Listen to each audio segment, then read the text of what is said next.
Welcome. It is The Verdict with Ted Cruz, Ben Ferguson with you, and it's really nice to have you with us wherever you are around the country. We've got a lot to unpack on this show, Senator, including a new smoking gun, the Russian hoax exposed even more, and we're being told now that Hillary Clinton apparently greenlit the entire idea to hide her email scandal, and declassified documents are now showing exactly that. Well, newly declassified documents show, as you noted, that Hillary Clinton personally approved the Russia hoax, and she did it to distract from her own email scandal. She did it with the complicity of the corporate media, and she did it with the complicity of the FBI. These emails are bombshell emails that show that George Soros and his foundation was intimately involved in the entire operation, and that this was a lie from day one. And the political operators, including Hillary Rodham Clinton, knew fully well that it was a lie. On top of that, we had a vote this week on Israel. And I will tell you, every day, every week, the Democrats' abandoning of the state of Israel gets worse and worse and worse. This week, more than half of the Senate Democrats voted to cut off military funding for Israel. The degree to which today's Democrats have been captured by the pro-Hamas radical left wing of their party continues to get worse, and it is dismaying. And sadly, they were echoed by the governments of Great Britain and France and Canada all this week. The left has decided Hamas, they stand for Hamas, and they're no longer willing to stand with Israel. And finally, a news story about Harvard's ties to the Chinese Communist Party, their explicit partnership with a major organ of the Chinese Communist Party to train the leaders of China, the leaders that are involved in horrific human rights abuses, the leaders that are involved in the tyranny of the Chinese government are more and more Harvard trained. We're going to lay out the evidence for that. Yeah, it really is incredible. It's a lot to unpack on today's show. All right, I want to take a moment and talk to you about an awesome way to start your day, and I'm going to save you a bunch of money at the same time. If you start your day with coffee, then you've got to try Crockett Coffee. It is roasted perfection in small batches on purpose by experts who love the taste of an outstanding cup of coffee. It's also roasted in our nation's heartland and delivered fresh to your home. You're going to feel like a real Western settler drinking coffee over a morning campfire. It is just that good. The aroma of Crockett Coffee as it brews in your home, it's like something you probably never experienced before at home or in your office. Now, I want to save you some money. You can choose, by the way, between fresh ground coffee, whole bean coffee, or K-Cups, whatever you choose. And if you're interested in mushroom coffee and the positive benefits that come with enjoying that each day, Crockett Coffee is now producing that as well. There's dark roast, mild roast, a light roast, a decaf version, and the mushroom organic blend. You choose what you want to try, and I'm going to get you a discount to try it now. Go online to crockettcoffee.com. Use my name, Ben. You're going to get 20% off your first order. And then you're going to be hooked, just like me, and you're going to drink it every day. You're going to be like, why didn't I try this sooner? crockettcoffee.com. Use my name, Ben, as your promo code. You're going to get 20% off. Now, here's something else I love. My good friends Clay Travis and Buck Sexton, they started this company, and they do something that's amazing.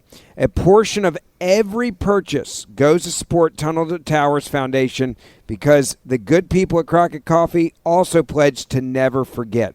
So go to crockettcoffee.com, use my name, Ben, as your promo code, get 20% off your first order. All right, so Senator, where were you when you found out the Russian hoax is now being exposed? And what was your initial reaction to Hillary Clinton greenlighting this? It's like, for me, I was like, yep, that makes sense. Yep, that adds up. Yep, that matches.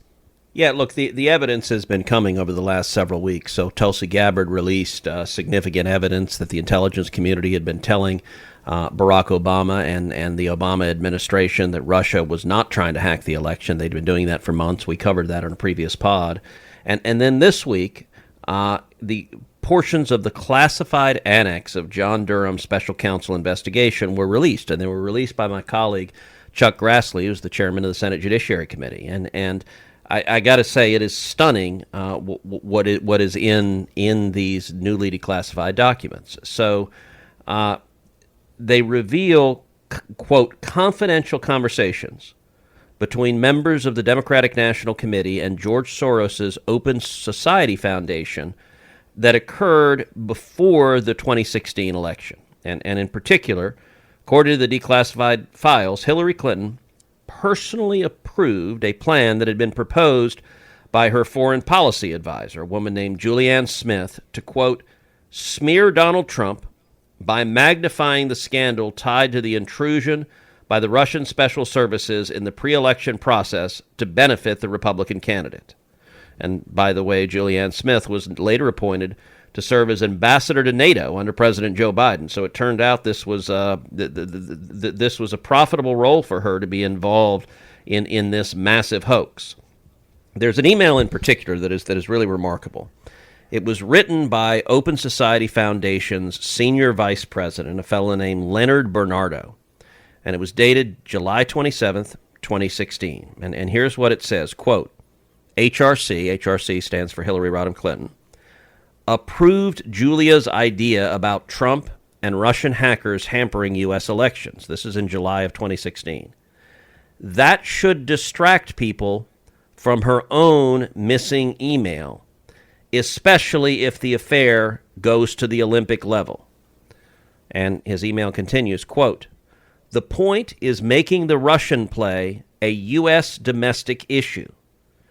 In absence of direct evidence, CrowdStrike and Threat Connect will supply the media, and GRU, which is the foreign intelligence arm of Russia,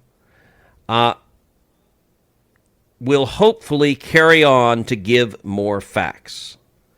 And look, I got to say, this is Hillary explicitly signing on and counting on the assistance, and then he goes on to say, he says that the Clinton campaign's plan included, quote, raising the theme of Putin's support for Trump and pushing public opinion to, quote, equate the Russian leader's influence campaign with actual election infrastructure hacking. And it involved distributing, quote, the necessary information through the FBI-affiliated technical structures, in particular the CrowdStrike and Threat Connect companies, from where the information would then be disseminated through leading U.S. publications. And that's another email from Bernardo. And then the email predicts, and this is stunning, that the FBI would, quote, put more oil into the fire of the Russia collusion narrative. This was an explicit plan by the Hillary Clinton campaign and by Hillary Clinton herself to use the FBI to spread a lie about Donald Trump, and it was in order to try to win the election, and thank God the American people were not deceived, and they elected Donald Trump over Hillary Clinton. When it went to the FBI, how they categorized at the time, the dossier and everything else, it was paid for by Hillary Clinton, partially, her campaign, and then the Democratic National Committee.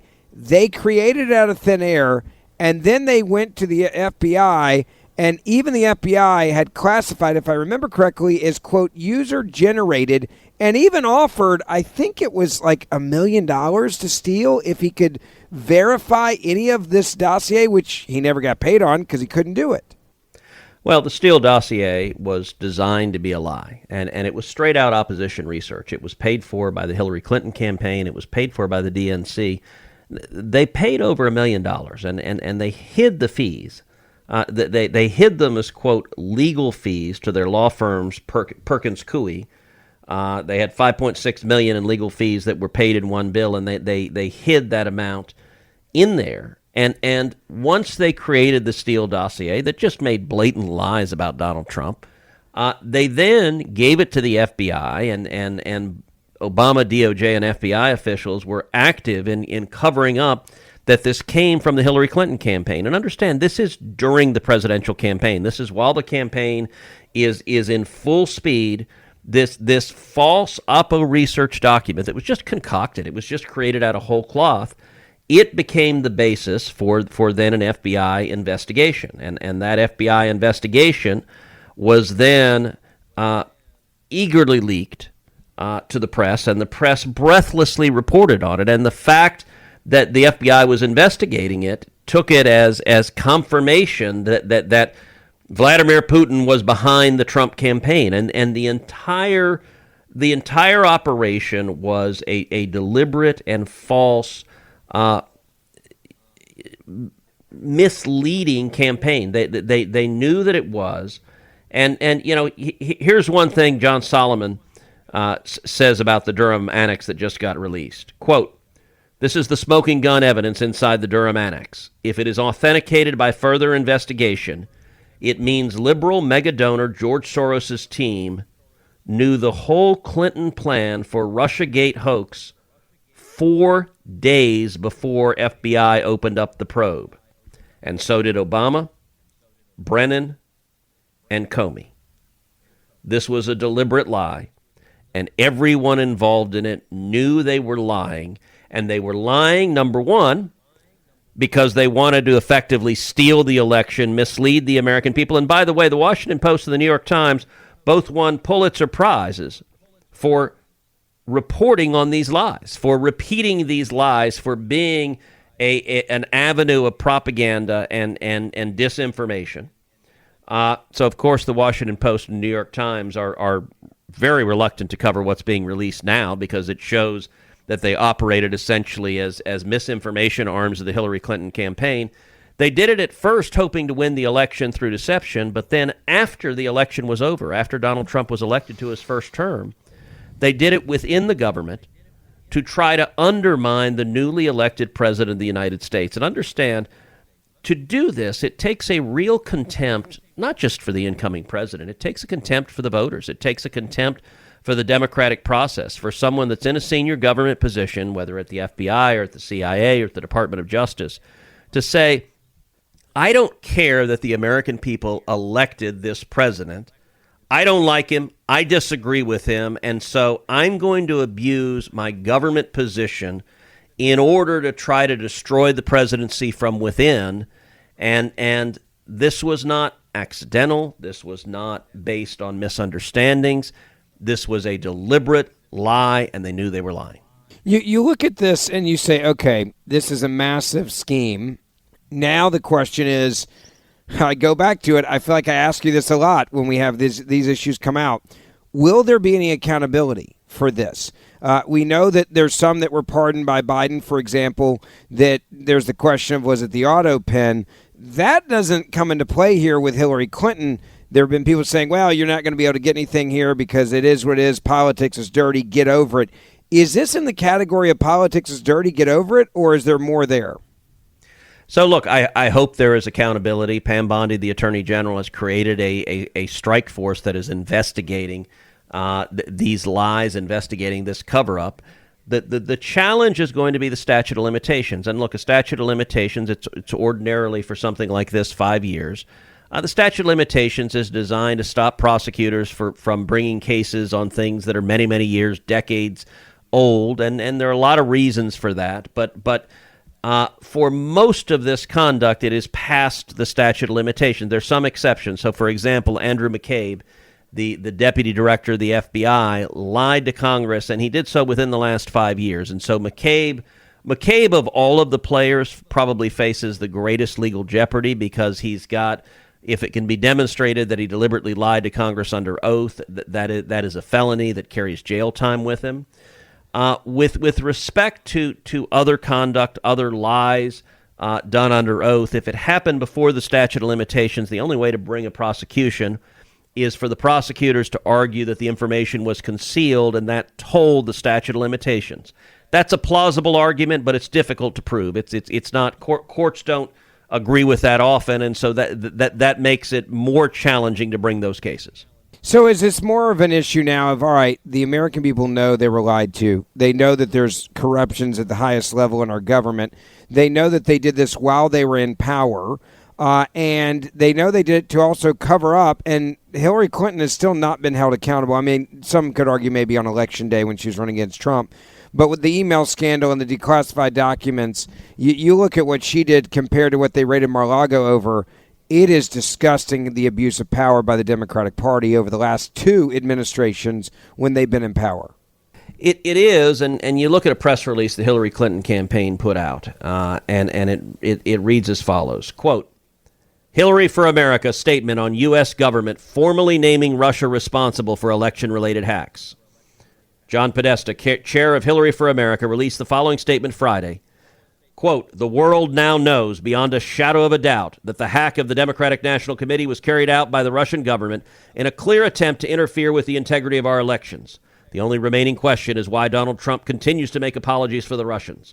Trump's initial reaction to the hack in July was to invite further intrusions by the Russians. Even after he was reportedly briefed on the very findings that were just publicly announced by the U.S. government officials, he stood on a debate stage 1 week ago and played dumb about Russia's role in this hack. He has repeatedly praised Vladimir Putin, outlined a list of pro-Putin policies, and has done hundreds of millions of dollars of business with Russian interests. Every word of what that press release said is false. They knew it was false, and they were willing to campaign based on lies. And Hillary Clinton, according to this emails, personally approved those lies. Senator, I want to get to this other big issue, and that is Democrats are not just abandoning Israel, they are straight up anti-Israel, and they're showing it now as they're voting. A record number of Senate Democrats are voting to block weapons sales to Israel. They're doing it in numbers we've never seen before. And this on top of the fact that the New York Times has had to basically correct the claim about a viral photo of a starving Gaza boy they blamed on Israel. It actually wasn't true at all. And they didn't correct it like in the paper. They did it on X on their PR account that like no one follows. This is now how bad it's gotten, not only in the media, but also in D.C. Well, you know, when I arrived in the Senate 13 years ago, there was meaningful bipartisan support for Israel. It was one of the issues that you could see Republicans and Democrats come together.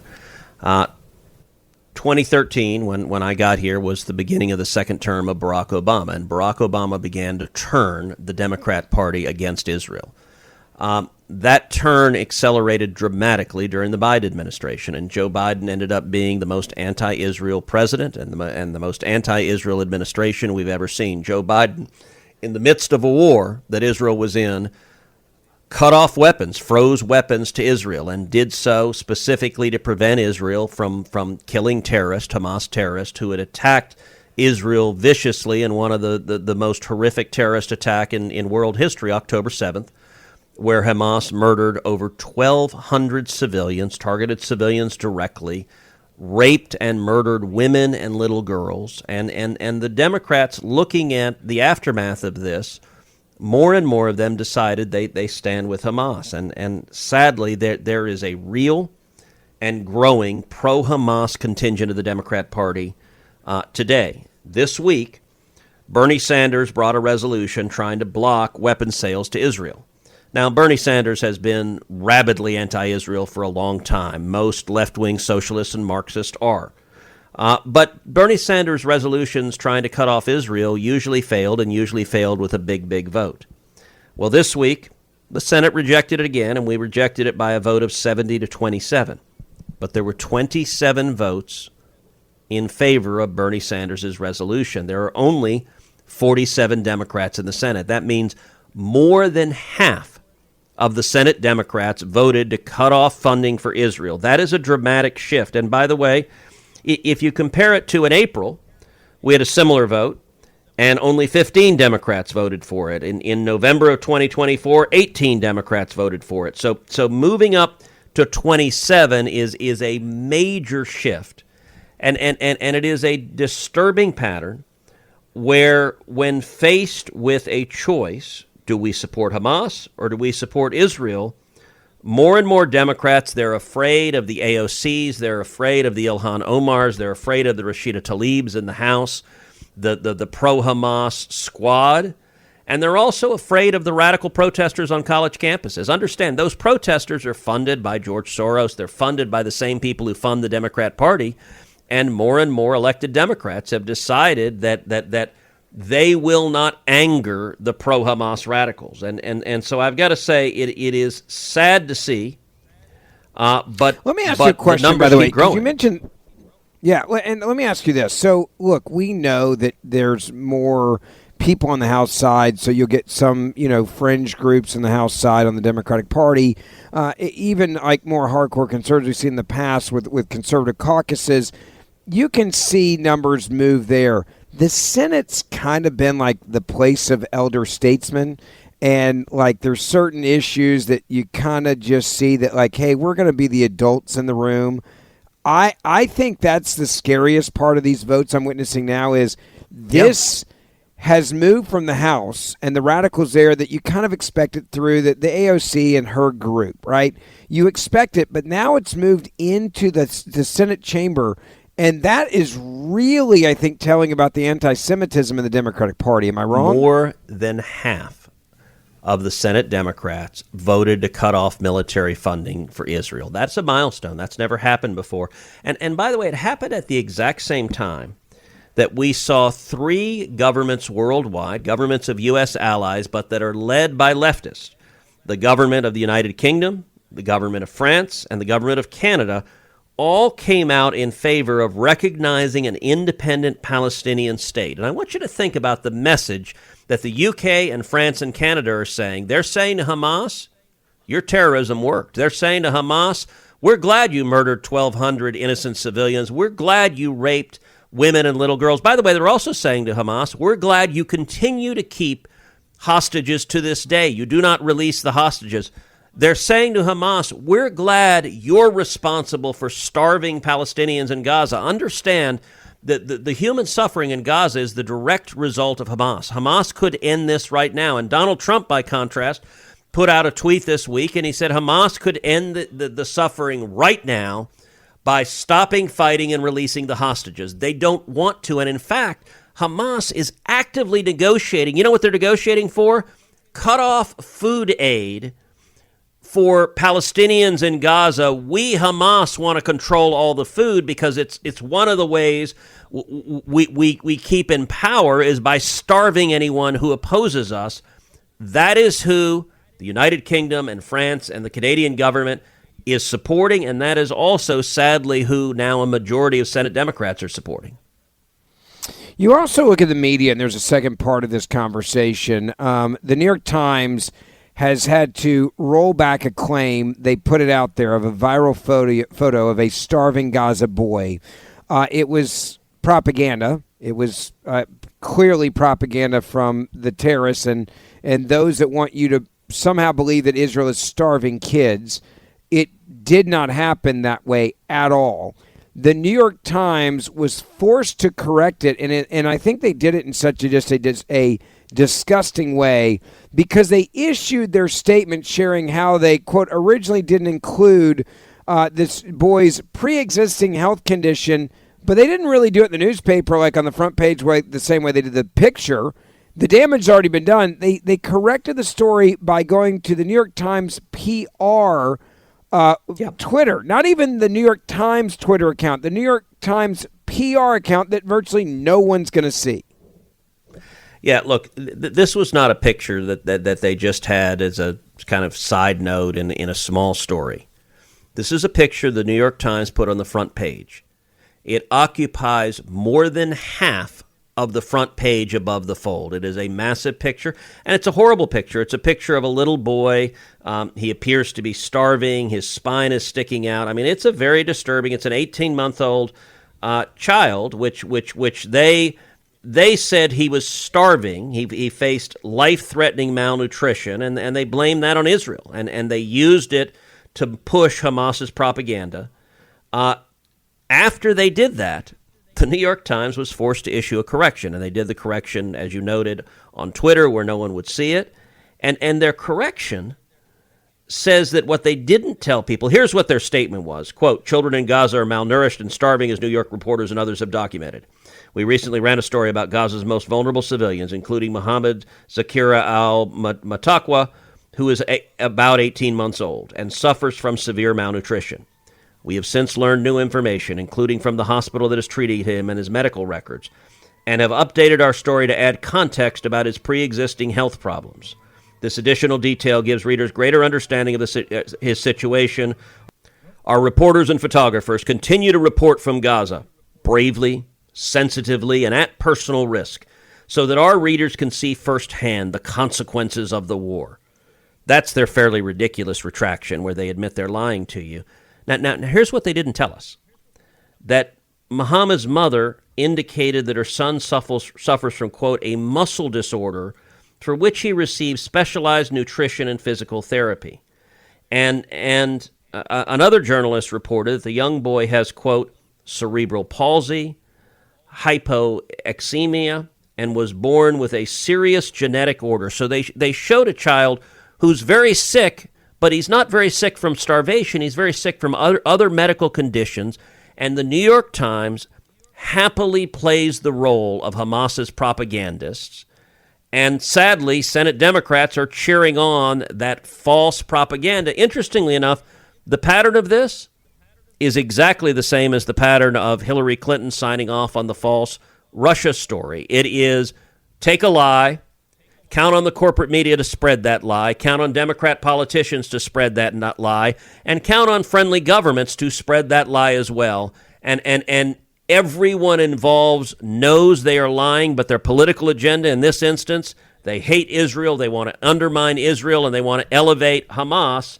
And sadly, that more and more Senate Democrats are falling into that camp.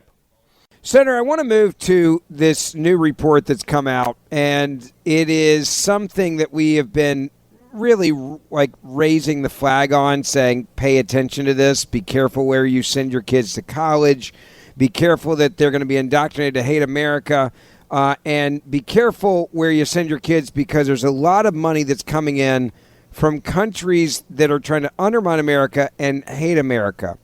We're now seeing more of this at Harvard, with Harvard's ties now directly to the Chinese Communist Party elites. That has been revealed on a level we haven't seen before, and it's even more shocking of where Harvard's getting their cash. And look, China is not doing this because they like Harvard. They're clearly doing it for influence. Unquestionably, and you know, some have criticized the Trump administration going after Harvard University. Harvard is the most influential university on the face of the planet, and it also, many universities in America have been in bed with the Chinese Communist Party. The Chinese government spends millions of dollars trying to get influence and trying to brainwash our students, trying to control our universities. And far too many universities have been really eager to participate in that, and Harvard has been right at the front of the list. Well, this week, the House of Representatives has an investigation, and they sent a letter to the president of Harvard. This is a letter from John Molinar, who is the chairman of the Select Committee on the CCP in the House. It's from Tim Walberg, who's the chairman of the House Committee on Education and Workforce. And it's from Elise Stefanik, who's the chairwoman of House Republican Leadership. And here's what the letter says. It's addressed to the president of Harvard University, Alan Garber. And it says, Dear President Garber, the Select Committee on the Chinese Communist Party and the Committee on Education and Workforce have identified new evidence related to Harvard University's connections to the Chinese Communist Party and request additional information. During our investigation, multiple whistleblowers told us that Harvard has maintained close formal relationships directly with Chinese Communist Party entities. Specifically, whistleblower information revealed ties between Harvard and the Central Organization Department of the Central Committee of the CCP, as well as certain Chinese government entities. The CCP Organization Department is one of the most powerful bodies within the Communist Party. It is responsible for the regimented training program centered on Xi Jinping thought provided to the party elites and controls the placement of CCP members in key leadership positions. The whistleblowers also revealed that Harvard cultivates ties with elite CCP members. For example, whistleblowers revealed that the Harvard Kennedy School hosts a formal partnership with the Chinese Executive Leadership Academy Pudong, which is controlled by the CCP Organization Department. Under that partnership, the rising CCP elite who are being prepared for senior Communist Party leadership positions participate in training at Harvard in the United States. Additional publicly available information indicates that some of these relationships have been in place for at least a decade. In 2016, a high-ranking member of the Chinese Academy of Social Sciences stated that Chinese, quote, party and government cadres participate in education and training run by the CCP organization department. The Chinese government sends some cadres abroad to the John F. Kennedy School of Government at Harvard University. This is shocking, and it certainly appears from this investigation, and they request all documents related to any engagement between Harvard and the CCP and the government of China, and a list of all money that has come from China and the Chinese government. And my prediction is Harvard is going to fight tooth and nail not to turn this over, because they don't want people to know that just how eager they have been to be in bed with the communists running the Chinese government. Can we also just be very clear? Like, China doesn't do this because they like higher education, or they're just trying to get, let's say, their students in. That would be like the most G-rated version of a story that you could tell. They're doing this to buy genuine influence at the highest levels in academia in America. And also, this could have major consequences for the U.S. when it comes to national security or spies and countless other infiltration activities that they're a part of all the time. Look, that's exactly right. You look at Harvard trains many of our nation's elite. For example, I just typed in a quick list on AI. How many senators went to Harvard? And AI promptly gave me an answer. There are currently 12 senators who are Harvard alumni. And I will admit, sadly, that it came back and says the list includes individuals like Ted Cruz, Tim Kaine, Jack Reed, Chuck Schumer, and Mitt Romney. So I'm a little embarrassed to be the first name on that list. But that is part of the reason that Harvard puts, or that China puts that money into Harvard, into Columbia, into elite universities across this country, is they want to train America's leaders. They want to train members of Congress. They want to train members of the executive branch. They want to train federal judges. They want to train the foreign policy apparatus. And they are trying to train them. And they're trying to propagandize. They use this for brainwashing. They use this for espionage. And far too many of our universities have been so eager to take the money that they have welcomed Chinese communists with open arms. When you look at where they are right now and you look at Harvard, is this just about the money, do you think? Or is this also about the fact that Harvard has no problem agreeing on a lot of issues with China? Well, it's both. And listen, the Harvard faculty is hard left. One point I've said many times is that when I was a student at Harvard Law School, there were more professors who were communists than there were who were Republicans. And that's not hyperbole. There were at least a dozen professors who openly said they were Marxists, that they were followers of the teachings of Karl Marx and followers of Karl Marx is the father of communism. When I was a student there was only one professor who openly identified as Republican. That was Charles Fried. And by the way, Charles Fried, the lone Republican on the faculty, voted for Barack Obama. So their lone Republican voted for Obama as well. That was the range of thought 30 years ago, and it is much, much worse now. As you know, my most recent book is entitled Unwoke: How to Defeat Cultural Marxism in America. And the opening chapter talks about cultural Marxism, how it grew at Harvard University. It spread to universities throughout this country. It spread to K through 12 education, to journalism, to big business, to big tech, to entertainment. And sadly, I call the universities the Wuhan lab of the woke virus, because they're where it was created, they're where it mutated, and they're where it spread. And Harvard was ground zero for that spread. Final question on this. Will Congress be able to really do anything on this issue to stop this type of money coming into these universities? Look, I hope so. One of the very first pieces of legislation that I passed 13 years ago was legislation that banned Defense Department money from going to universities that have Confucius Institutes. Confucius Institutes were paid for by the Chinese Communist government. They were at universities all over the country. I got that through. I got that passed and signed into law. I actually got bipartisan support for it. And as a result, dozens of Confucius Institutes shut down all over the country. So we can make a real impact. I've got more legislation to require transparency of foreign money going to universities. We ought to know about it. And look, the Trump administration is trying hard to expose this and to stop it, and I salute the president for doing that. Don't forget, we do this show as a podcast 3 days a week, so wherever you're listening right now, make sure you download Verdict with Ted Cruz so you don't miss a single episode. Plus, when you hear the show and there's intel in here you like, you can share those episodes directly with your family and friends as well. So download Verdict with Ted Cruz wherever you get your podcasts, and the Senator and I will see you back here next week.